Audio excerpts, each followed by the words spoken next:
Welcome back everybody. After the divisive second installment in the sequel trilogy, The Last Jedi, some fans have stated that George Lucas should have continued to do the sequels, or at the very least, they should have followed his general outline for the movies. Now, we've just had an article over on StarWarsNewsNet.com, linked down below in the description, of Pablo Hidalgo stating that the sequel trilogy does follow George Lucas's story treatments and many of his ideas. Let's take a look. Not that long ago, some concept art from George Lucas's pitch for Star Wars Episode 7 finally surfaced, revealing that some of the key concepts that The Force Awakens and The Last Jedi were built around were inspired by his treatment after all.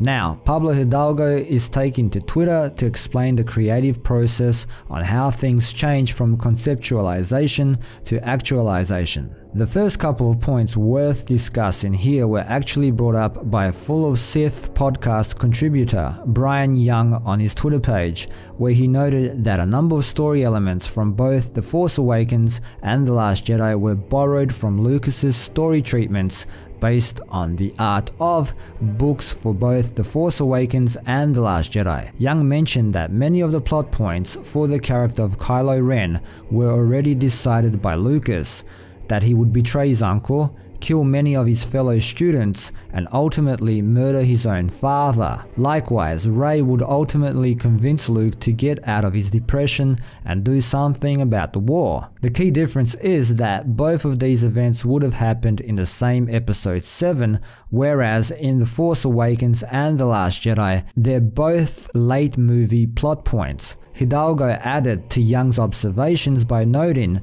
that Kylo Ren's origin was actually intended to be explored in Episode 7 instead of Episode 8. In a very general sense, the original idea of 7 started midway through what we now know as 8. So, the difference between The Force Awakens and Episode 7 as it was originally conceived was that the story would have coincided with Ben Solo's fall to the dark side.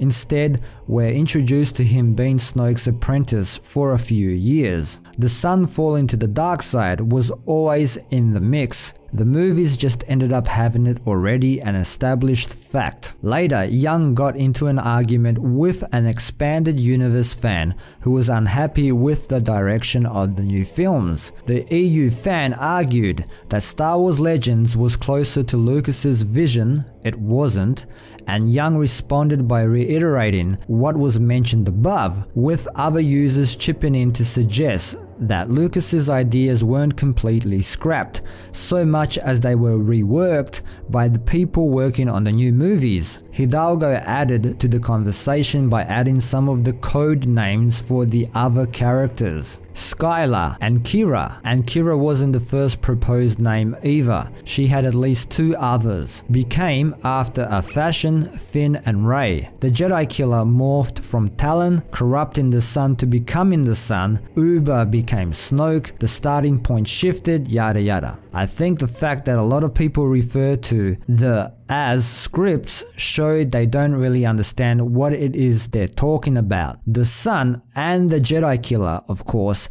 referring to the character that would become Kylo Ren, Talon, refers to the Sith lady that was seen in the Star Wars Legacy comics, an idea that Lucas did pull over from the expanded universe, though not in the way that the character was originally meant to appear. It's also worth emphasizing that these are story treatments and not scripts. As far as we know, Lucas only completed an outline for Episode 7 and only had a few other ideas for the other two movies. Lastly, Hidalgo noted that Skylar, Finn, was originally the son, Ben Solo, in some drafts of Episode 7. Skylar was the son in some versions, and as for how all that was gonna go down, that ain't my story to tell. What an interesting dynamic that would have been. Nonetheless, we saw Kylo Ren and Finn play off of one another in The Force Awakens as foils, but not so much in The Last Jedi, where they don't even share a scene. That's all for now, but it's fascinating looking into the thought process process that led to the creation of what we know now as the first 2 chapters of the sequel trilogy, and how Lucas ended up being a little more involved with these new movies than we once thought. Okay, we got some cool code names for the characters. Kira as Rey was already pretty well known, Skylar becoming Finn, Talon or the Jedi Killer becoming Kylo Ren, and Uber becoming Snoke. Spoilers ahead if you haven't watched the movie yet. So according to this, fans would have gotten a very similar sequel trilogy, but I doubt Luke and Snoke would have gone the way they went. That's entirely Rian Johnson's decision in my opinion. What's also interesting here is they say many of George Lucas's ideas were used, but George Lucas has famously stated that Disney took all his ideas and threw them out. According to him, they wanted to do their own thing. So who's telling the truth here? I'd like to eventually have George Lucas share his ideas with the public. Maybe after the sequel trilogy is finished with episode 9, he could maybe elaborate where he would have taken the characters. Anyways, there you have it peoples. Leave your thoughts down below. The Pablo has spoken. Thanks for dropping by everybody and for your continued support. Hit that notification bell to stay updated with the channel. Don't forget to like, share, sub and all of that good stuff, and until next time, see yous.